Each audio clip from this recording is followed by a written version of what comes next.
चलिए दोस्तों, आज हम जवाहर नवोदय विद्यालय के गणित के भाग को हल करने वाले हैं, जिसमें मैंने पहले वीडियो में आपको कुछ प्रश्नों को हल करवा दिया है। आज हम नंबर सिस्टम में कुछ प्रश्नों को हल करने वाले हैं। चलिए हम देखते हैं पहला प्रश्न बिना समय गवाए। पहला प्रश्न दिया है 6453 में 6 के स्थानीय मान तथा अंकित मान में अंतर होगा। हमें क्या करना है, इस 6 के स्थानीय मान यानी कि प्लेस वैल्यू, अंकित मान को क्या बोलते हैं, आप बिल्कुल गौर से या ध्यान लगा के सुनिए। अंकित मान को हम क्या बोलते हैं, जातीय मान, फेस वैल्यू या अंकीय मान भी बोलते हैं। कुछ भी आ सकता है प्रश्न में, तो इन चीज़ों का आप ध्यान रखिए। क्या क्या बोलते हैं मैं एक बार फिर से दोहराता हूँ। अंकित मान, जातीय मान, फेस वैल्यू या फिर अंकीय मान बोलते हैं। ध्यान रहे, किसी भी अंक का फेस वैल्यू सेम रहती है, यानी कि 6 की फेस वैल्यू 6 ही रहेगी। 7 की फेस वैल्यू या अंकित मान क्या रहेगा, 7 ही रहेगा। 2 की फेस वैल्यू या अंकीय मान क्या रहेगा, 2 ही रहेगा। यानी कि अंक सभी की फेस वैल्यू सेम रहती है। सभी अंकों की क्या है, ओनली स्थानीय मान, प्लेस वैल्यू बदलती रहती है। चलिए हम देखते हैं कैसे निकालते हैं स्थानीय मान। इसके लिए मैंने एक वीडियो बनाया हुआ है प्लेस वैल्यू के लिए, को आप मेरी प्लेलिस्ट में जाकर देख सकते हैं। और यदि आप चैनल पर नए हैं तो चैनल को सब्सक्राइब जरूर कर लें। चलिए मैं आपको एक बार समझा देता हूँ प्लेस वैल्यू कैसे निकालते हैं। हमें संख्या दी है 6, 4, 5 और 3। हमें किसी भी संख्या की प्लेस वैल्यू या स्थानीय मान निकालने के लिए क्या करेंगे, जैसे हमें 6 के स्थानीय मान निकालना है तो हम इस प्रकार से लिखेंगे और हम यहाँ से काउंटिंग करेंगे। देखिए पहले मैं हिंदी में करवाता हूँ। इकाई, दहाई, सैकड़ा, हजार। एक बार इंग्लिश में देखिए, वंस, टेंस, 100, 1000। तो ये हमारा कौन से स्थान पे आ रहा है, 1000 वाले स्थान पे आ रहा है। तो हम क्या करेंगे, इसमें 1000 से मल्टीप्लाई कर देंगे तो क्या हो जाएगा, इसका स्थानीय मान क्या होगा हमारा, 6000 होगा। क्योंकि हमें क्या है, अंकित मान चाहिए, तो किसी भी अंक का अंकित मान वही होता है। तो 6 का अंकित मान क्या होगा, 6 ही होगा। अब हम देखेंगे, हमें इस प्रश्न में पूछा है कि स्थानीय मान और अंकित मान को क्या करना है, योग, अंतर्ज्ञात करना है। क्या करना है हमें, सब्ट्रैक्शन, अंतर्ज्ञात करना है। तो हम देखेंगे इन दोनों का क्या करेंगे, अंतर्ज्ञात करेंगे। चलिए आपको घटाना आता होगा, और आपको यदि घटाना नहीं आता तो मेरा पिछला वीडियो देख लीजिए, मैंने बहुत ही विस्तृत तरीके से प्रश्न को हल करके बताए हैं। चलिए इस प्रश्न का आंसर क्या आएगा हम देख लेते हैं।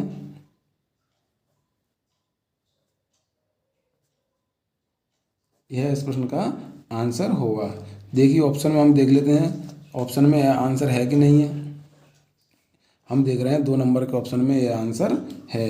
तो इस प्रश्न का सही आंसर क्या होगा, ऑप्शन नंबर 2। अगला प्रश्न है 50 से लेकर 100 तक कुल अभाज्य संख्याएं बताइए। आपको 50 से लेकर 100 तक कुल अभाज्य संख्याएं बतानी है।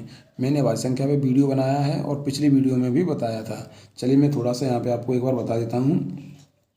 1 से लेकर 100 तक कुल 25 अभाज्य संख्याएं, अभाज्य संख्या को क्या बोलते हैं, प्राइम नंबर बोलते हैं, होती हैं। और हम देखेंगे 50 से लेकर 100 तक कितनी होती हैं, 10 अभाज्य संख्याएं होती हैं। और इसको भी याद कर लीजिए आप, 1 से लेकर 50 तक 15 अभाज्य संख्याएं होती हैं। प्रश्न में कुछ भी पूछ सकते हैं, जैसे यहाँ पर 50 से लेकर 100 तक पूछा है।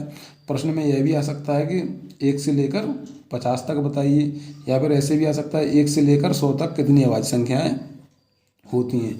तो आप इस प्रश्न को याद कर लीजिए, यह आ सकता है। इस प्रश्न का आंसर क्या होगा, हमें 50 से लेकर 100 तक पूछा है, तो 50 से लेकर 100 तक क्या होगा, कितनी अभाज्य संख्या होंगी, 10 अभाज्य संख्याएं होंगी। तो इस प्रश्न का सही आंसर क्या होगा, ऑप्शन क्रमांक 1 होगा इस प्रश्न का सही आंसर। प्रश्न है 3 अंकों की सबसे छोटी संख्या बताइए। हमें 3 अंकों की सबसे छोटी संख्या बताना है। पिछली वीडियो में मैंने बताया था और आप एक बार मेरी पिछली वीडियो पुरानी सभी को देख लीजिए और चैनल को सब्सक्राइब कर लीजिए, जिससे आपको अच्छे अच्छे वीडियो मिलते रहेंगे। चलिए मैं आपको बताता हूँ। आपको कितने भी अंक की कोई सी भी छोटी संख्या पूछे तो हमें सिर्फ क्या करना है, 1 लिखकर और जितने अंक की पूछना है उतने अंक हम इसमें बढ़ा लेंगे। जैसे हमें यहाँ पे 3 अंकों की पूछा है तो हम इसमें क्या करेंगे, 2 जीरो बढ़ा लेंगे। मान लीजिए मैं अगर 5 अंकों की पूछूँ तो हम क्या करते हैं, तो इसमें हम 4 जीरो बढ़ा लेते। तो यह क्या हो गई, 4 अंकों की सबसे 5 अंकों की सबसे छोटी संख्या, और यह क्या है, 3 अंकों की सबसे छोटी संख्या है। तो हमारा ऑप्शन क्या होगा, इस प्रश्न का आंसर क्या होगा, ऑप्शन क्रमांक 3। इसी प्रकार वो पूछ सकते हैं कि 3 अंकों की सबसे बड़ी संख्या बताइए। तो कैसे बताएंगे हम, सिर्फ हमें क्या करना है, 3 अंकों की पूछा है तो 3 बार 9 लिखेंगे। तो यह क्या हो जाएगी, 3 अंकों की सबसे बड़ी संख्या हो जाएगी। यदि 6 अंकों की सबसे बड़ी संख्या पूछे तो हम क्या करेंगे, 6 टाइम यानी कि 6 बार क्या लिखेंगे, 9 9 9 लिखेंगे। तो यह क्या हो जाएगी, हमारी 6 अंकों की सबसे बड़ी संख्या हो जाएगी। इस प्रकार से आप कोई भी छोटी या बड़ी संख्या बना सकते हैं। आपको समझ में आ गया होगा। चलिए हम अगला प्रश्न भी देख लेते हैं। अगला प्रश्न है 5 की पावर 0। इसको ऐसे भी पढ़ते हैं, 5 की घातांक 0 का मान क्या होगा। हमें इसकी घातांक 0 का मान बताना है। याद रखिए, किसी भी संख्या पर मान लीजिए 4 की घातांक 0 हो तो उसका मान क्या होगा, 1 होगा। 9 की घातांक 0 हो उसका भी मान 1 होगा। कहने का अभिप्राय यह है कि किसी भी अंक पर या किसी भी संख्या पर कोई भी घातांक 0 हो तो क्या होगा, उसका मान हमेशा क्या रहता है, 1 ही रहता है। अब आप इसको याद कर लीजिए, किसी भी अंक या संख्या की घातांक यदि 0 हो तो उसका मान कितना रहता है, हमेशा 1 रहता है। तो इस प्रश्न का आंसर क्या होगा, हमेशा ऑप्शन क्रमांक 2। क्या होगा, ऑप्शन क्रमांक 2। अब आपको समझ में आ गया होगा, तो इसी बात पर वीडियो को सब्सक्राइब भी कर लीजिए। चलिए प्रश्न में पूछा है, प्रथम 2 अभाज्य संख्याओं का योग बताइए। यानी कि प्रथम 2 प्राइम नंबरों का हमें क्या करना है, योग ज्ञात करना है। योग का मतलब क्या होता है, ऐड यानी कि जोड़। चलिए हम देखते हैं। मैंने आपको प्राइम नंबर यानी कि अभाज्य संख्याओं के ऊपर एक वीडियो के बारे में बताया था। चलिए मैं यहाँ पे कुछ आपको अभाज्य संख्या बता देता हूँ। अभाज्य संख्या कौन कौन सी होती हैं। प्रथम अभाज्य संख्या होती हैं 2, 3, 5, 7, 11, 13, 17, 19, 23, इसी प्रकार से अन्य 100 तक होती हैं और भी आगे तक होती हैं। अब आपको समझ में आ गया होगा। हमें क्या पूछा है, प्रथम 2 अभाज्य संख्याएं। तो पहली 2 अभाज्य संख्याएं कौन सी हमारी, 2 और 3। इनका हमें क्या करना है, योग ज्ञात करना है। तो इन दोनों को हम जोड़ेंगे तो कितना आएगा, 5। और यही इसका क्या होगा, आंसर होगा। क्या होगा आंसर, 5। इन दोनों को ऐड करेंगे तो कौन सा ऑप्शन होगा हमारा, इस प्रश्न का सही आंसर होगा ऑप्शन नंबर 2।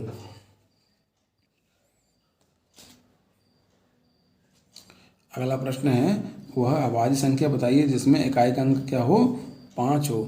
हम देखेंगे अभाज्य संख्या कौन सी होती है जिसमें किसी भी संख्या का भाग नहीं जाना चाहिए। मान लीजिए हमारे पास 15 है और इसमें क्या है, यह इकाई का अंक है।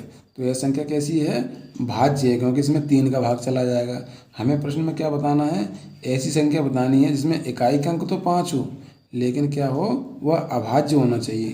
तो हमें देखेंगे सभी संख्या जितनी भी 5 होती हैं उनमें क्या है, भाग चला जाता है। लेकिन 5 ही एक ऐसी संख्या है जिसमें किसी का भाग नहीं जाता है और यह क्या है, इकाई के स्थान पर भी आती है। तो हमारा इसमें ऑप्शन क्या होगा, 6 का सही ऑप्शन क्या होगा, ऑप्शन क्रमांक 4। इस प्रश्न का सही ऑप्शन क्या आंसर होगा, ऑप्शन क्रमांक 4। प्रश्न है, वह अभाज्य संख्या बताइए जो सम हो और अभाज्य भी हो। तो अभी मैंने इससे पहले प्रश्न में आपको बताया था कि जो फर्स्ट संख्या होती है अभाज्य संख्या 2, यह क्या है, एक सम और अभाज्य संख्या है। यह कैसी है, सम भी है और अभाज्य भी है। तो इस प्रश्न का सही आंसर क्या होगा, ऑप्शन नंबर ऑप्शन नंबर क्रमांक 1 यानी कि 2 कैसी है, एक अभाज्य और सम संख्या है। तो इस प्रश्न का सही आंसर क्या होगा, ऑप्शन नंबर 1। चलिए हम अगला प्रश्न देख लेते हैं। अगले प्रश्न में हमें बताया है 3, 5, 0, 1 से बनी सबसे बड़ी संख्या और छोटी संख्या का योग यानी कि जोड़ ज्ञात करना है। तो सबसे पहले हम इससे क्या बनाएंगे, सबसे बड़ी संख्या बनाएंगे। सबसे बड़ी संख्या बनाने के लिए हम क्या करते हैं, सबसे पहले बड़ा अंक लिखते हैं। इसमें सबसे बड़ा अंक क्या है, 5। उससे छोटा कौन सा अंक है हमारे पास, 3। उससे छोटा अंक क्या है हमारे पास, 1। और सबसे छोटा क्या है, 0। यह क्या है, हमारी सबसे बड़ी संख्या है जो इन अंकों से मिलकर बनती है। ध्यान रहे, इन अंकों से मिलकर क्या बनती है, यह संख्या बनती है जो सबसे बड़ी है। अब हम इन अंकों से क्या है, सबसे छोटी संख्या बनाएंगे। छोटी संख्या बनाने के लिए हम क्या करेंगे, सबसे पहले छोटा अंक लिखेंगे। ध्यान रहे, 0 से किसी भी अंक को, संख्या को प्रारंभ नहीं करेंगे। 0 को हमेशा क्या करेंगे, दूसरे स्थान पर लेंगे। देखिए पहले स्थान पर हम क्या लेंगे, 1 को, और 0 को क्या करेंगे, दूसरे स्थान पर ले लेते हैं। अब क्या करेंगे, हम छोटी संख्या बनानी है तो सबसे छोटा अंक लेंगे यानी कि 3। उसके बाद हम जो आखिरी अंक बचा है 5 ले लेंगे। चूँकि हमें इन दोनों का योग ज्ञात करना है तो इनको हम क्या करेंगे, जोड़ लेंगे। तो हम इनको जोड़ेंगे तो कितना आएगा हमारे पास, 6, 3, 4, 5। देखेंगे पहले प्रश्न में, 8वें प्रश्न के पहला ऑप्शन क्या है, 6, 3, 4, 5। तो इस प्रश्न का सही आंसर क्या होगा, ऑप्शन नंबर 1 इस प्रश्न का सही आंसर होगा। चलिए अगला प्रश्न देखते हैं। अगला प्रश्न संख्या दिया है हमें एक, इसमें हमें 3 के स्थानीय मान को बताना है। इससे पहले प्रश्न में मैंने आपको स्थानीय मान निकालना बता दिया था। चलिए मैं एक बार आपको फिर से समझा देता हूँ कि स्थानीय मान कैसे ज्ञात करते हैं। सबसे पहले हम संख्या को देखेंगे, 7, 5, 8, 6, 4, 3, 2, 1, 5। इसमें हमें क्या करना है, 3 का स्थानीय मान निकालना। तो हम कैसे निकालेंगे, इस प्रकार से हम लिखेंगे और हम यहाँ से काउंट करेंगे, इकाई, दहाई, सैकड़ा और हज़ार। ये हमारे कौन से स्थान पर है, 1000 के। तो हम इसमें 1000 का क्या करेंगे, मल्टीप्लाई। और जब मल्टीप्लाई करेंगे तो हमारा क्या हो जाएगा, 3000। ऑप्शन क्रमांक कौन सा सही होगा, इस प्रश्न का सही आंसर होगा ऑप्शन नंबर 1। चलिए हम अगला प्रश्न और देख लेते हैं। यह इस प्रश्न का आखिरी प्रश्न है। इसमें हमें दिया है 2 लगातार विषम संख्याओं का अंतर बताइए। 2 लगातार विषम संख्याओं का अंतर कितना होता है, 2 होता है। क्या होता है, 2 होता है। तो इस प्रश्न का सही आंसर क्या होगा, ऑप्शन क्रमांक 1। चलिए मैं आपको समझा देता हूँ कि 2 कैसे आएगा। देखिए हमारे पास 2 विषम संख्या हम कोई सी भी ले लें। जैसे हमने मान लीजिए एक संख्या 7 है और एक कौन सी ले ली, 5। 2 विषम संख्या हैं। अब हम देखेंगे इसमें और इसमें कितना अंतर है, 2 का अंतर है। क्योंकि 7 में से यदि 5 को कम करेंगे तो कितना आएगा, 2। मान लीजिए हम कोई और 2 विषम संख्या ले लेते हैं, जैसे 17 और 15 यानी कि 17 और 15। यदि हम इसमें से इसको कम करेंगे तो कितना आएगा, 17 में से 15 कम करेंगे तो 2 आएगा। तो इसका आंसर कौन सा सही होगा, इस प्रश्न का सही आंसर होगा ऑप्शन नंबर 1। अब आपको समझ में आ गया होगा और आप चैनल को सब्सक्राइब कर लें एक बार। धन्यवाद दोस्तों।